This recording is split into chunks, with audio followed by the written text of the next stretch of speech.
Hello दोस्तों, आप लोग कैसे हैं? उम्मीद करती हूँ आप लोग अच्छे होंगे और अपनी पढ़ाई अच्छे से कर रहे होंगे। सबसे पहले दोस्तों मैं आपको बताना चाहूँगी कि मैं अलंकार की टॉपिक को कर रही थी और हमने एक फर्स्ट नंबर का वीडियो आगे बना रखा था जिसमें हमने देखा था कि अलंकार, अलंकार के प्रकार और अलंकार किसे कहते हैं और फिर अलंकार की कुछ परिभाषाएँ और जो है कि आगे हमने ये भी देखा था कि दंडी ने क्या परिभाषा दी है। जैसे दंडी की परिभाषा है काव्य की शोभा कराने वाले धर्म को अलंकार कहते हैं। वैसे हमने भामा की एक परिभाषा देखा था, काव्य की शोभा को अलंकार कहते हैं। तो दोस्तों और फिर हमने अलंकार के प्रकार को देख लिया था। अलंकार के मुख्य दो भेद हैं और कुल तीन भेद हैं, शब्दालंकार, उभयालंकार, अर्थालंकार। ठीक है। उसके बाद हम जो है अलंकार के अंतर्गत हमने श्लेष को, यमक को, वक्रोक्ति को, अनुप्रास को पढ़ लिया था। उपमा और रूपक, उत्प्रेक्षा, विभावना को भी हम पढ़ लिए हैं। तो दोस्तों उत्प्रेक्षा के अंतर्गत भी हमने पढ़ा था। अब उसी के आगे की टॉपिक आप देख पा रहे होंगे। फलोत्प्रेक्षा हम पढ़ लिए थे और हेतुत्प्रेक्षा को भी पढ़ लिए थे। तो दोस्तों आज की जो टॉपिक है ये दृष्टांत अलंकार से हम इसे शुरू करने वाले हैं। यदि आप ये वीडियो देख रहे हैं तो मैं आपसे निवेदन करूंगी कि आप फर्स्ट नंबर का वीडियो देख लें, फिर आप इस टॉपिक पे आए। दोस्तों चलिए आज हम चलते हैं दृष्टांत अलंकार के बारे में देखने का प्रयास करेंगे। ठीक है दोस्तों, चलिए चलते हैं। और एक चीज आपको बताना चाहूंगी कि अलंकार के जो प्रवर्तक हैं वो हैं भामह। ठीक है। आप ये प्रश्न आप याद रखिएगा क्योंकि ये जो है कि हायर एजुकेशन में ये प्रश्न बार बार पूछे जाते हैं। दोस्तों आइए चलते हैं और हम देखेंगे दृष्टांत अलंकार। ठीक है। देखिए परिभाषा को देखिए, उसके बाद हम फिर उदाहरण को देखेंगे और इसके आगे फिर हम देख छोटे से ट्रिक के माध्यम से भी अलंकार को हमने पहले वीडियो में देखा था, यहाँ पे भी ट्रिक के माध्यम से हम अलंकार को समझने का प्रयास करेंगे। देखिए जहां दो समान या दोनों विशेष वाक्यों में बिंब प्रतिबिंब भाव होता है, ठीक है, बिंब भी हो प्रतिबिंब भी हो, का भाव होता है, वहां पर दृष्टांत अलंकार होता है। इस अलंकार में में उपमेय रूप में कहीं की गई बात से मिलती जुलती बात उपमान रूप में दूसरे वाक्य में होती है। यहाँ पे उपमेय और उपमान, ठीक है। तो यहाँ पे आप देख पा रहे होंगे कि उपमेय में की गई बात उपमान से मिलती जुलती है दूसरे वाक्य में, सेम वैसे नहीं दूसरे वाक्य में। यह क्या है? तो यह उभय अलंकार का भी एक अंग है। हमने पढ़ा था ना सबसे पहले शब्दालंकार और इसके बाद हम अर्थालंकार और एक तीसरा है उभय अलंकार। तो ये दृष्टांत अलंकार किस में आएगा? उभय अलंकार में आएगा। ठीक है दोस्तों, चलिए चलते हैं और एक छोटा सा परिभाषा आप देख लिए दृष्टांत अलंकार का। आप नोट डाउन कीजिएगा कि जहां उपमेय और उपमान के साधारण धर्म का बिंब प्रतिबिंब भाव, ठीक है, भाव दर्शित किया जाए तथा वाचक शब्द का उल्लेख न हो। छोटी सी परिभाषा, इसे आप याद रखिएगा। क्या होगा? वाचक शब्द का उल्लेख न हो, वहां पे दृष्टांत अलंकार होगा। क्योंकि दोस्तों यही यह सब पहले वाले जो रूपक, उपमा, उत्प्रेक्षा कई बार परीक्षक पूछ चुका है। अब आपसे जो अलंकार छूटे हैं वहीं से प्रश्न आ रहे हैं दोस्तों, और आप सभी जानते हैं कि परीक्षा की पद्धतियां बदल रही हैं। ठीक है, तो आप इतना याद रखिए। फिर आप देखिए, एक म्यान में दो तलवारें कभी नहीं रह सकती, किसी और पर प्रेम नारियां पति का क्या सोच सकती हैं। तो ये आज आपके समाज में यह उदाहरण चरितार्थ है दोस्तों। और दूसरा है कि आप एक उदाहरण और देख लीजिए, सठ सधुरहि संत संगति पाई, पारस्पर से को धातु सुहाई। ठीक है, जहाँ पे एक धातु हो इसमें दूसरी कु धातु, बुरी धातु क्या हो नहीं सोहती है। ठीक वैसे ही कभी भी एक जो है कि उदाहरण के माध्यम से आपको बता रहा है। देखिए यहाँ पे वाचक शब्द नहीं है। एक म्यान में दो तलवार, जैसे एक म्यान में दो तलवार नहीं रखी जा सकती, ठीक है, कभी नहीं रखी जा सकती।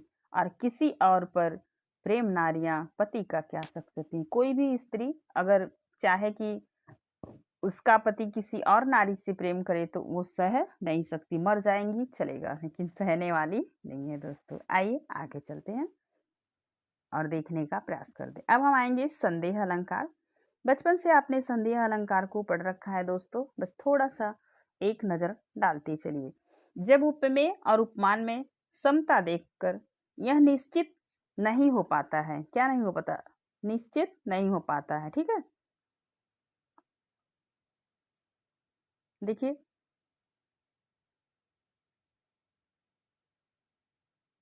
आइए चलते हैं।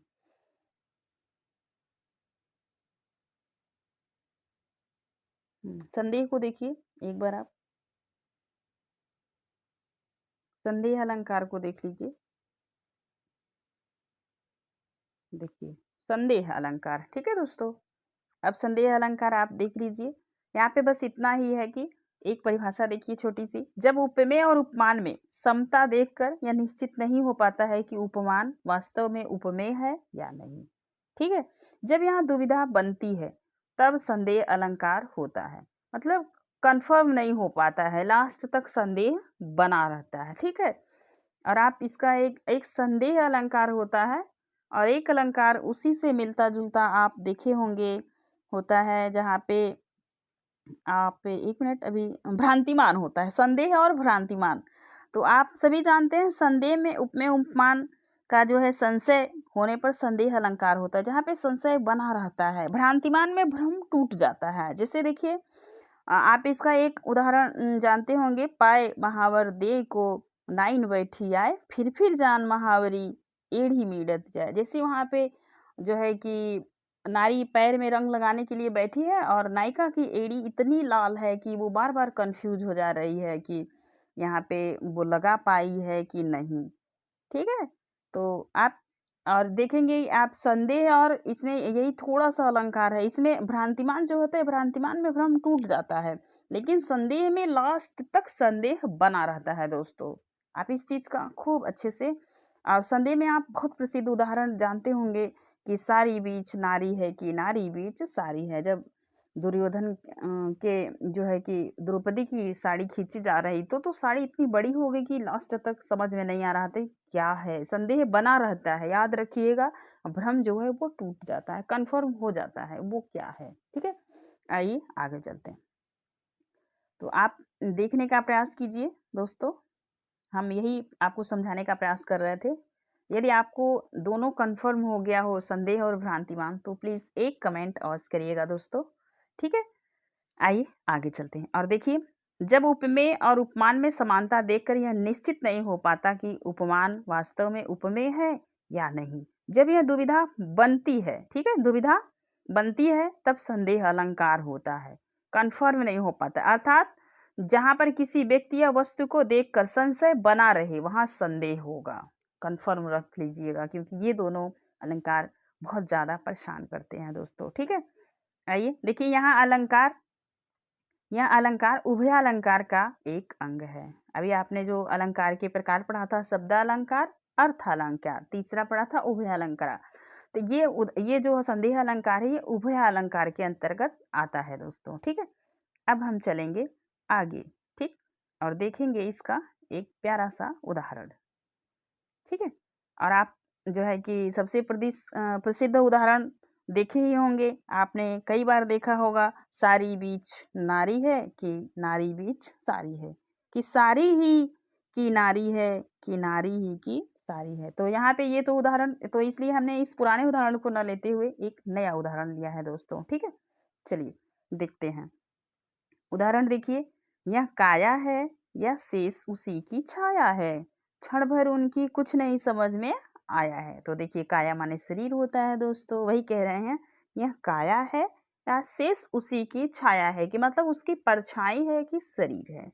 क्षण भर उसकी कुछ नहीं समझ में आया, क्षण भर में फिर नहीं कंफर्म हो पा रहा है, यह काया है या छाया है, मतलब शरीर है कि शरीर की परछाई है दोस्तों। ठीक है, अब चलिए जिसकी बात हम कर रहे थे, ठीक है, आइए आगे चलिए, संदेह अलंकार की कुछ महत्वपूर्ण बातें। ठीक है, जिसको हमने ऊपर पढ़ा संदेह अलंकार, हमने उदाहरण देखा, फिर हम क्या देखेंगे, संदेह अलंकार की कुछ मुख्य बातें, कैसे आप कन्फर्म हो पाओगे। देखिए, विषय का अनिश्चित ज्ञान, यह अनिश्चित समानता पर निर्भर हो, अनिश्चित का चमत्कार पूर्ण वर्णन हो। आप नोट डाउन कीजिएगा दोस्तों, बहुत ही इंपॉर्टेंट है, आपको कहीं नहीं पढ़ाया गया होगा। उम्मीद करती हूँ कि यह एक नई जानकारी आपके लिए होगी।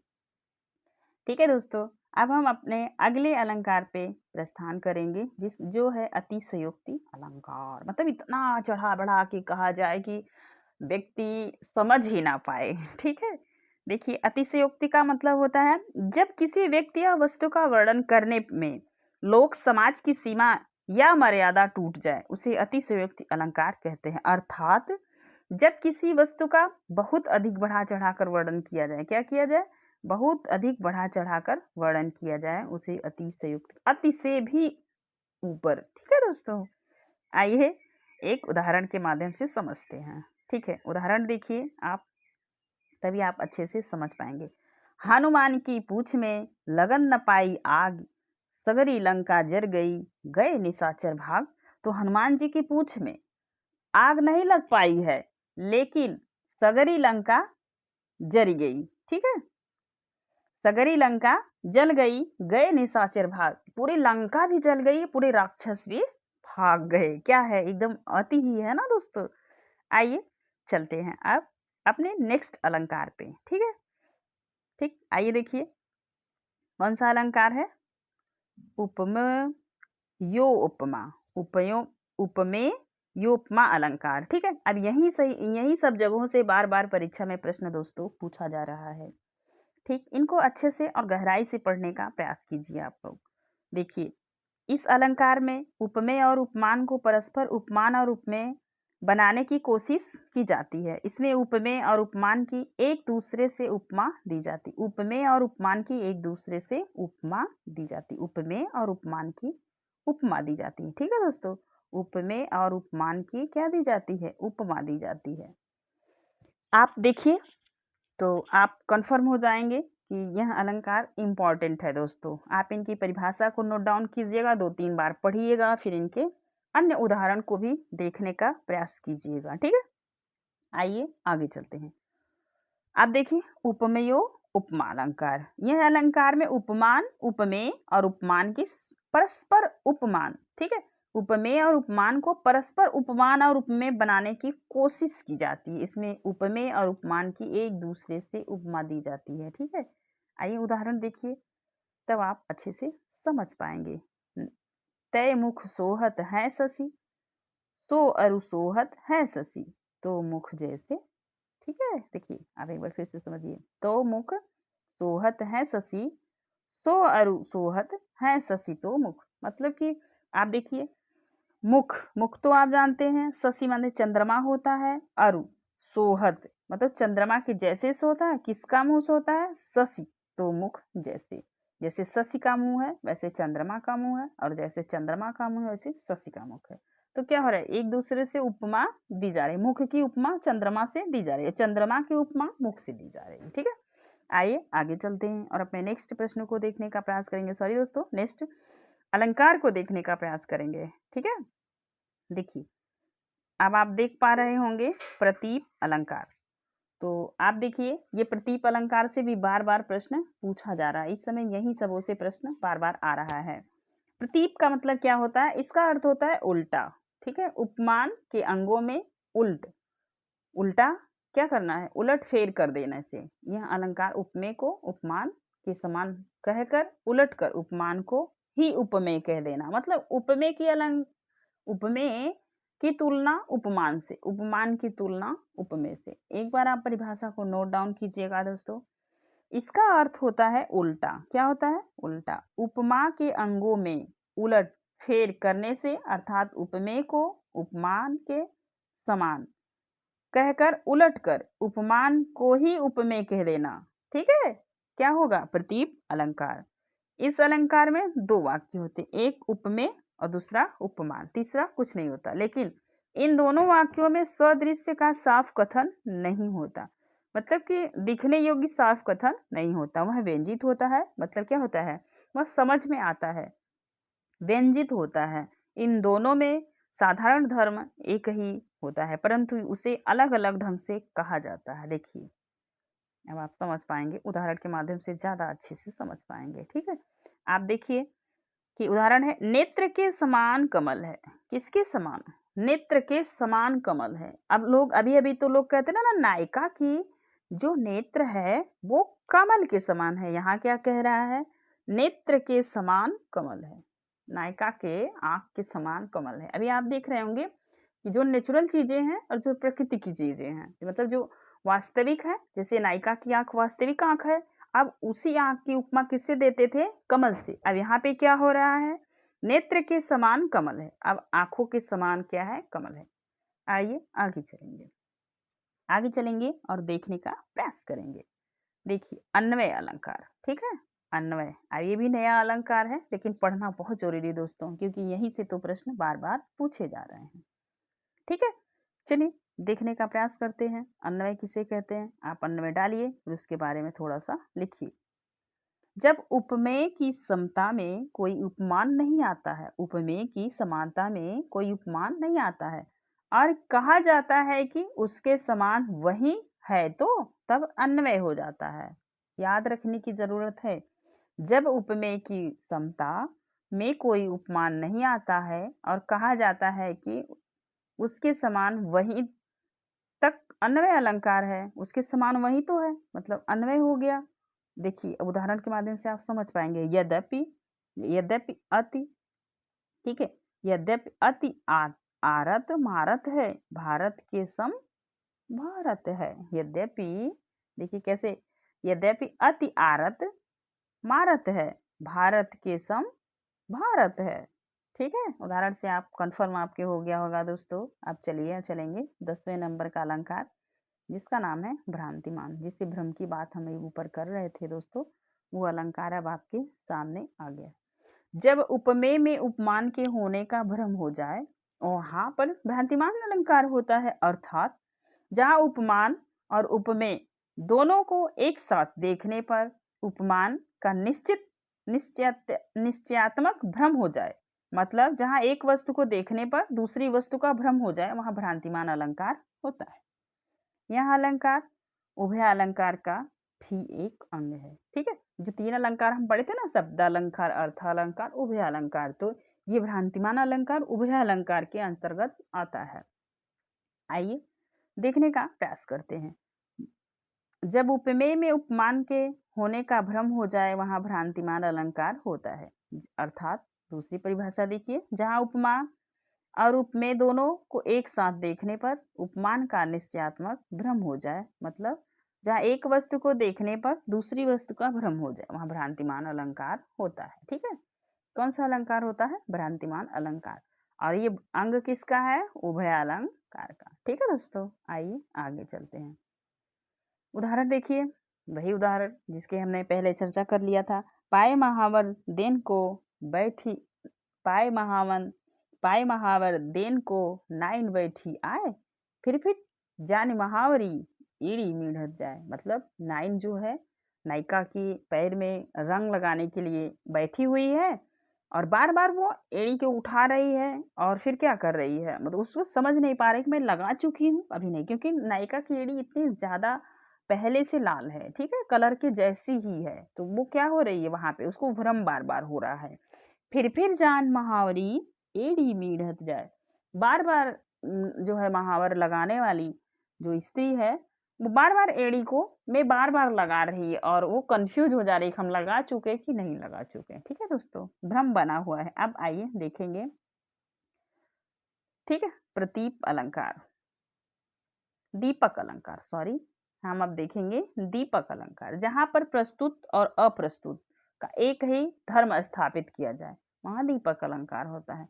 प्रस्तुत अप्रस्तुत का एक ही धर्म स्थापित किया जाए, वहां कौन सा अलंकार होगा? दीपक अलंकार होगा। ठीक है दोस्तों, चलिए इसके उदाहरण पे देखिए। अब आप दीपक अलंकार तो छोटा सा है, आप समझ गए होंगे। उदाहरण देखिए, चंचल चंचल निशि उद्वस रहे करत प्रात वसिराज, अरविंद में इंदिरा सुंदरी नयनन लाज।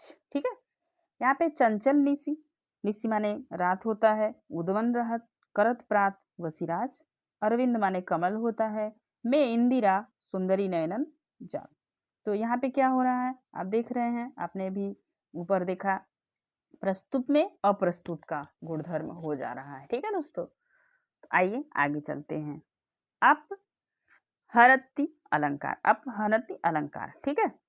देखिए,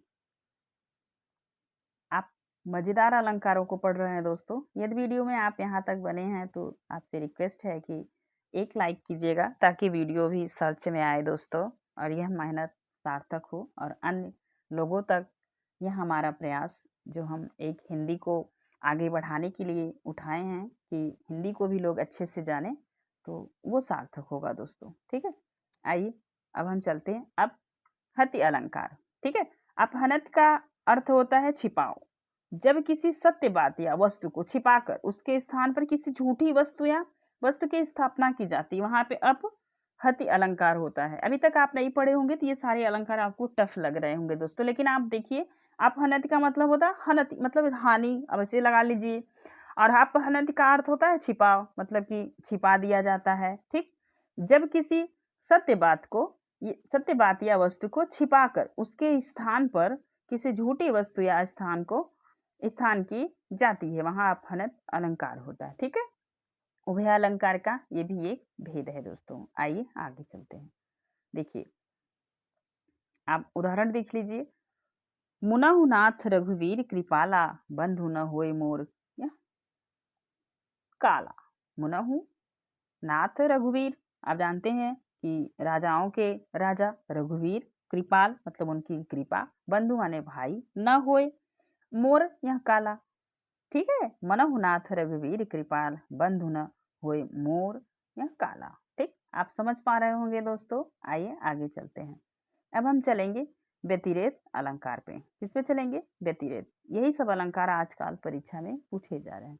व्यतिरेक का शाब्दिक अर्थ होता है आधिक्य, मतलब ज्यादा। व्यतिरेक में कारण का होना जरूरी है, अतः जहां उपमान की अपेक्षा अधिक, ठीक है, जहां उपमान की अपेक्षा अधिक गुण होने के कारण उपमेय का उत्कर्ष हो, वहां पर क्या होगा? व्यतिरेक अलंकार। व्यतिरेक का शाब्दिक अर्थ होता है अधिक, इतना आप जानिए, यहाँ पे अधिक की बात की जाएगी। व्यतिरेक में कारण का होना जरूरी है, अतः जहां उपमान की अपेक्षा अधिक गुण होने के कारण उपमेय का उत्कर्ष हो, वहां व्यतिरेक अलंकार होता है। ठीक है, आइए आगे चलते हैं और इनकी एक उदाहरण देखिए, और उदाहरण के माध्यम से आप अच्छे से समझ पाएंगे। ठीक है दोस्तों, चलिए उदाहरण को देखिए। देखिए उदाहरण देखिए। का सरवरी ते ही देव मयंकु, चाँद कलंकी वह निकलंकु, मुख की समानता चंद्रमा से कैसे दूं? ठीक है, कैसे दूं? देखिए आप समझ पा रहे होंगे। का सरवारी देहि तेहि देव मयंकु, चाँद कलंकी वह निष्कलंकु। कलंकी क्या है आप समझ पा रहे होंगे। सरवर मतलब समुद्र में क्या होता है? कमल होता है। तो उसी को यहाँ पे बताया जा रहा है, मुख की समांतरा चंद्रमा से कैसे दूं? मतलब मुख कभी चंद्रमा हो पाएगा? आप बताइए। तो नहीं हो पाएगा। तो फिर वही यहाँ पे उदाहरण पे देखिए, अभी आपने ऊपर देखा ना, परिभाषा में आप देख चुके हैं कि मतलब बहुत ज्यादा अधिक, इतना नहीं कभी को कल्पना करना चाहिए जितना मतलब कि कह देते हैं लोग ना। आइए आगे चलते हैं। मुख की समानता चंद्रमा से कैसे की जा सकती है? भाई चंद्रमा है, कहाँ आपका मुख है, कहाँ गुण धर्म मिल रहे हैं उसमें। आइए आगे चलते हैं और नेक्स्ट अलंकार को देखेंगे। विभावना। विभावना तो उससे भी आप बचपन से परिचित हैं, बार बार पढ़ाया जाता है ये अलंकार। जहाँ पर कारण के न होते हुए भी कार्य का हुआ जाना पाया जाए, वहाँ विभावना अलंकार होता है। बहुत बचपन से आप देखे होंगे ना। कि देखिए एक उदाहरण देखिए, आप कमेंट के माध्यम से बताइएगा कि यह पंक्ति जो विभावना अलंकार में दी हुई है किसकी है। ठीक है, यदि आप कमेंट के माध्यम से बताएंगे तो हमें अच्छा लगेगा दोस्तों। आइए आगे चलते हैं और देखने का प्रयास करेंगे। देखिए, बिनु पग चले सुनय बिनु काना, कर बिनु कर्म करे विधि नाना, आनंद रहित सकल रस भोगी, बिनु वाणी वक्ता बड़ जोगी। बिना पग के, ठीक है, बिन पग चले सुनय बिन काना, बिना पग के चल रहा है और बिना कान के सुन रहा है। कर बिनु कर्म करे विधि नाना, बिना कर्म के विधि विधान को, नाना प्रकार के विधि विधान को वो जान रहा है। आनंद रहित सकल रस भोगी, आनंद रहित मतलब कि अंग नहीं है, उसके बाद भी हर रस का भोग कर रहा है। बिनु वाणी वक्ता बड़भागी, वाणी नहीं है, बहुत बोल रहा है। ठीक है दोस्तों, आप समझ पा रहे होंगे। और विभावना ही है जहाँ कारण नहीं है, कार्य हो रहा है। वाणी नहीं है, बोल रहा है। पग नहीं है, चल रहा है। कान नहीं है, सुन रहा है। आनंद रहित सकल रस भोगी। शरीर नहीं है, मन नहीं है, फिर भी सभी रस को भोग रहा है। वाणी नहीं है, वक्ता है, बोल रहा है। आइए आगे चलते हैं। कवि की कल्पना है। अब आप बताएंगे कि यह पंक्ति किसकी है। उदाहरण के माध्यम से आवाज बताइएगा दोस्तों। चलिए चलते हैं और नेक्स्ट अलंकार को जानने का प्रयास करते हैं। विशेषोक्ति, आप इसी को तोड़ दीजिए। विशेष धन उक्ति, आप बताएंगे कौन सा अलंकार है। चलिए बताइए। काव्य में जहाँ कार्य सिद्धि के समस्त कारणों के विद्यमान रहते हुए भी कार्य न हो, वहां पर विशेष उक्ति अलंकार है, विशेष उक्ति है। ठीक है, बताइए। यहाँ पे कह रहे हैं ना कि काव्य में जहाँ कार्य सिद्धि के समस्त कारणों के विद्यमान रहते हुए भी कार्य न हो, समस्त चीजें हैं लेकिन फिर भी काम नहीं हो रहा है। आपने सुना होगा कि उलटवासी कबीरदास जी की भीगे कंबल बरसे पानी कैसे है, सॉरी इसमें याद नहीं आ पा रहा है। आइए उदाहरण देखते हैं, फिर हम अभी याद आएगा बता देंगे। ठीक है, देखिए। बरसे कंबल भीजे पानी, ऐसा कोई करके है। नैन न नैनन को कछु उपजी बड़ी बलाय, नीर नीर भरे नित प्रति रहे, तव न प्यास बुझाई। नैन न नैनन, नैह न नैनन को कछु उपजी बड़ी बलाय, नीर भरे नित प्रति रहे, तव न प्यास बुझाए। ठीक है, आप देख पा रहे होंगे दोस्तों, विशेषोक्ति अलंकार में यहाँ पे विशेष उक्ति दी जा रही है और अच्छे से आप समझ पा रहे होंगे इसको, विशेष उक्ति अलंकार को। और आप देखिए, ये किसी से मिलता जुलता होता है समासोक्ति अलंकार। ठीक है, तो अभी तो हम लोग पढ़ रहे हैं विशेष उक्ति अलंकार। ठीक, आप देखिए, जहाँ काव्य में जहाँ कार्य की सिद्धि के समस्त कारणों के विद्यमान रहते हुए भी कार्य नहीं हो रहा है। जैसे कहते हैं ना कि नदी बीच प्यासी मीन, ये भी है एक उदाहरण। तो नेह न नैनन को कछु उपजी बड़ी बलाय, नीर भरे नित प्रति रहे, तऊ न प्यास बुझाए। देखिए नीचे से आप इस पंक्ति को जब आप देख पा रहे होंगे तो वैसे ही ये पंक्ति है, नीर भरे नित प्रति रहे। नीर मतलब पानी में, प्रतिदिन भरे पानी में रहती हैं और तव न प्यास बुझाए, फिर भी उसकी प्यास नहीं बुझाती। क्या है, आप बताइए। कवि की इतनी बड़ी बड़ी कल्पनाएं हैं। अब आगे चलेंगे हम नेक्स्ट अलंकार में, अर्थांतर अलंकार। जब किसी सामान्य कथन से विशेष कथन का अभाव अथवा जब किसी समान कथन से विशेष कथन का अथवा विशेष कथन से समान कथन का क्या किया जाए, समर्थन किया जाए, वहाँ अर्थांतर न्यास अलंकार होता है। कन्फर्म है, यही सब अलंकार पूछे जाएंगे जो हमसे अभी तक छूट चुके हैं दोस्तों। ठीक है, जब किसी समान कथन से विशेष कथन का अथवा विशेष कथन से समान कथन का समर्थन किया जाए, वहाँ अर्थांतर अलंकार होता है। देखिए उदाहरण देखिए, जब तक आप उदाहरण नहीं देखेंगे नहीं समझ पाएंगे। बड़े न हूजे गूनन बिन, बिरद बड़ाई पाए, कहत धतूरे सो कह कनक, गहनो गढ़ न जाए। अब देखिए, एक तरफ तो हम मानते हैं ना कि धतूरा, कनक का मतलब धतूरा होता है, कनक का मतलब सोना होता है, लेकिन इस पंक्ति से आप देख पा रहे होंगे, बड़े न हूजे गुणन बिन, आप बड़े तभी होंगे जब आपके अंदर गुण होगा। ठीक है, और आप कहिए कि आप बड़े हो गए, अब बुद्धि नहीं है, तो आपको कोई बड़ा नहीं मानेगा। बड़े न हूजे गुणन बिन, बिरद बड़ाई पाए, और बड़ाई तभी पाएंगे जब आपके काम अच्छे होंगे। लोग आपको तभी प्यार करेंगे जब आपके अच्छे समाज के लिए काम होंगे। और वही बात नीचे कही जा रही है, कहत धतूरे सो कनक, गहनों गढ़े न जाए। एक तरफ तो आप सोना, कनक को ही धतूरा कहते हैं, क्या धतूरे से सोने को बनाया जा सकता है? आप बताइए, नहीं ना बन सकता। वही जैसे ऊपर कह रहे हैं, बड़े न हूजे गुणन बिन, बिरद बड़ाई पाए।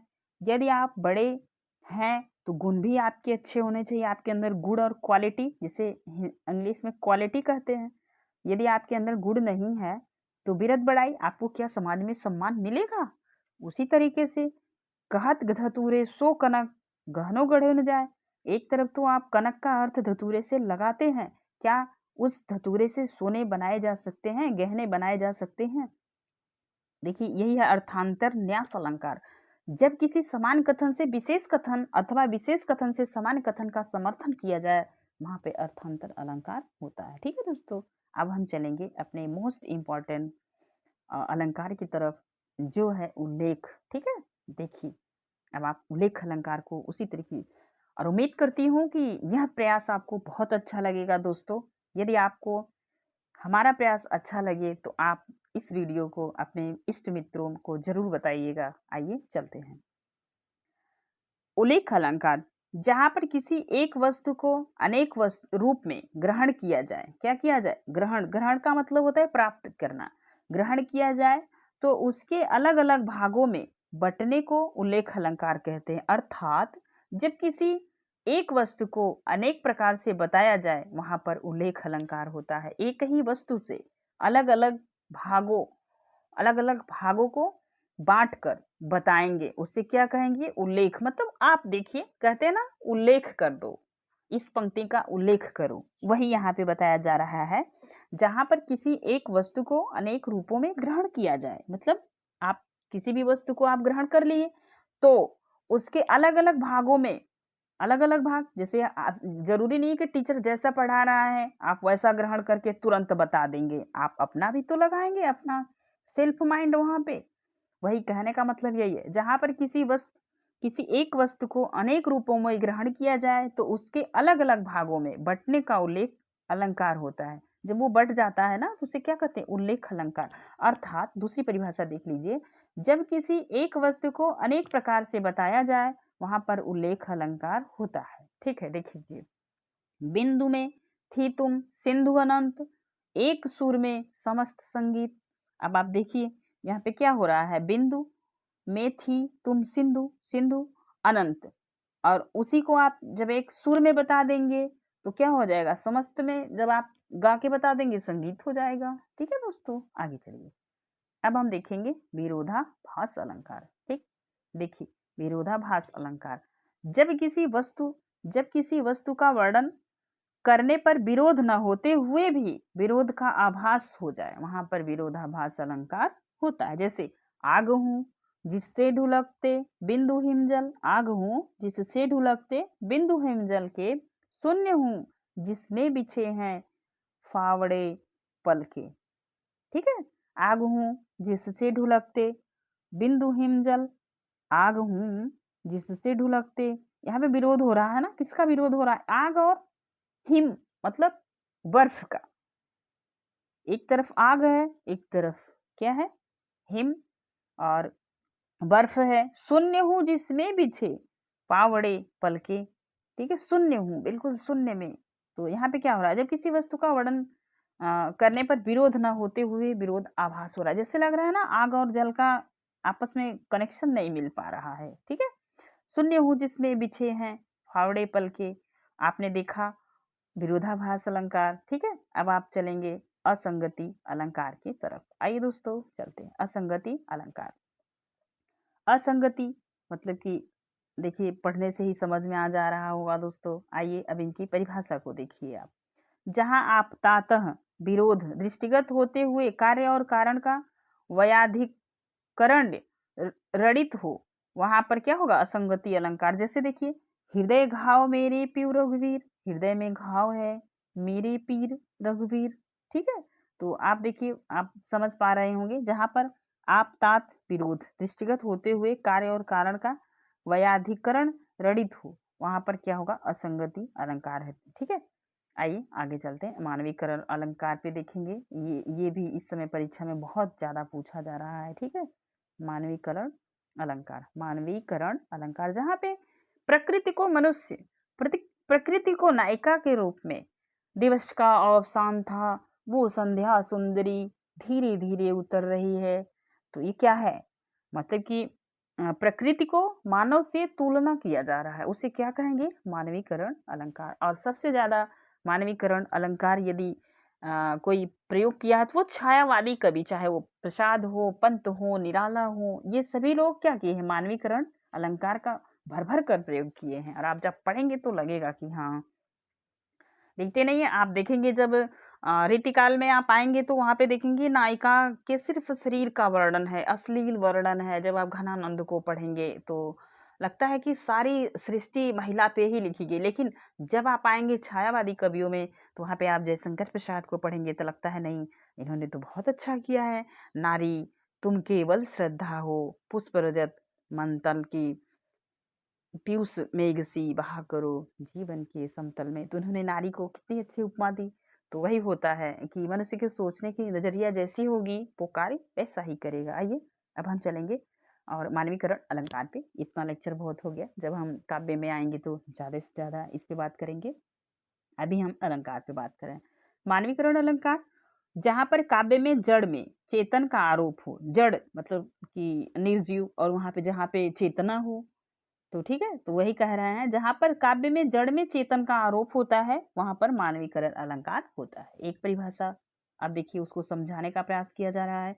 अर्थात जहां जड़ प्रकृति पर मानवीय भावनाओं और क्रियाओं का आरोप हो, मतलब प्रकृति वही वैसे ही करेगी जैसे मानव करता है, उसका आरोप हो, वहां पर मानवीकरण अलंकार होता है। अब तीसरी परिभाषा, जब प्रकृति के द्वारा निर्मित चीजों में मानवीय भावनाओं के होने का वर्णन किया जाए वहां पे मानवीकरण अलंकार होता है। उम्मीद करती हूँ कि आप अच्छे से समझ गए होंगे।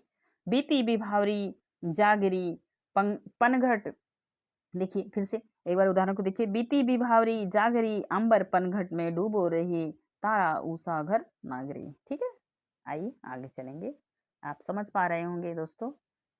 अन्योक्ति अलंकार, जहां पर अब आप अनुक्ति को देखिए, अन्य पे उक्ति, ठीक है, जहां पर किसी उक्ति के माध्यम से किसी अन्य को कोई बात कही जाए वहां अनुक्ति होगा। कह रहे हैं लेकिन किसी और को ले लेंगे। आइए देखिए इनका एक उदाहरण।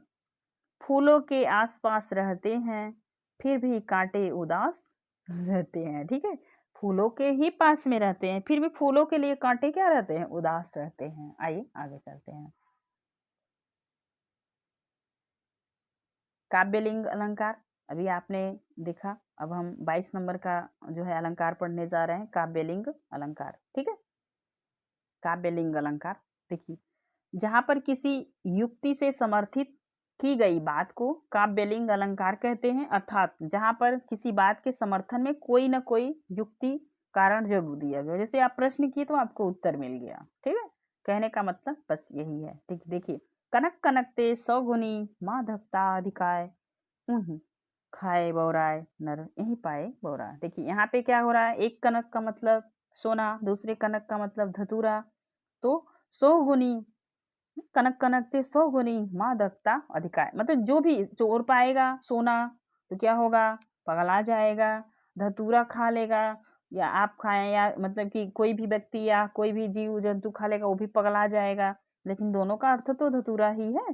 तो क्या हो रहा है, वही खाए बौराए नर इह पाए बौराए, वो भी बौराएगा। नर मतलब कि कोई भी जीव जंतु उस धतूरे को खाएगा, या जो है कि गाय भैंस खाएंगे वो भी पागल हो जाएंगे। और जब मनुष्य पाएगा सोने को वो भी क्या होगा, पगला जाएगा। ठीक है, आइए आगे चलते हैं। अब हम देखेंगे स्वभावोक्ति अलंकार। किसी वस्तु के स्वाभाविक वर्णन को स्वभावोक्ति अलंकार कहते हैं। परिभाषा सॉरी दोस्तों, देखिए आप समझ लिए होंगे। स्वभावोक्ति अलंकार, किसी वस्तु के स्वाभाविक वर्णन को स्वभावोक्ति अलंकार कहते हैं। ठीक, परिभाषा जो है कि परिभाषा आपको सटीक बता रही है। ठीक है, आगे चलिए। अलंकार उदाहरण देखिए क्या है। शीस मुकुट कट कट काछनी कर मुरली उर्माल इह बानिन्मो मन बसो सदा बिहारी लाल। शीस मतलब शरीर में, मुकुट, मुकुट जो भगवान श्री कृष्ण के मुकुट धारण करते हैं। कटि काछनी कमर में जो करधनी है। कर मुरली उर्माल, और उनकी जो मुरली है वो हृदय में माल मतलब सुशोभित कर रही है। इह बान के मोमन बसो सदा बिहारी लाल, इसी मोह में बिहारी लाल सदा बसते हैं। ठीक है, शीस मुकुट करी काछनी कर मुरली उर्भाल माल इह यह बनिक मोह सो मन बसो सदा बिहारी लाल। ठीक है, अब चलिए आगे हम चलेंगे अपने तीसरे प्रकार के अलंकार उभय अलंकार पे बात करेंगे। ठीक, चलिए चलते हैं उभय अलंकार। जो अलंकार शब्द और अर्थ दोनों पर आधारित रहकर दोनों को चमत्कारित करते हैं वहाँ उभय अलंकार, शब्द को भी अर्थ को भी दोनों को क्या करते हैं, चमत्कारित करते हैं, वहाँ उभय अलंकार होता है। देखिए, कजरारी अखियन में कजरारी न लगाए लखाए, ठीक है। कजरारी अखियन में मतलब काजर आंख में लगा हुआ है, कजरारी न लखाए, फिर लगाने वाले को ही नहीं दिखाई दे रहा है, ठीक है दोस्तों। आइए आगे चलते हैं, ठीक।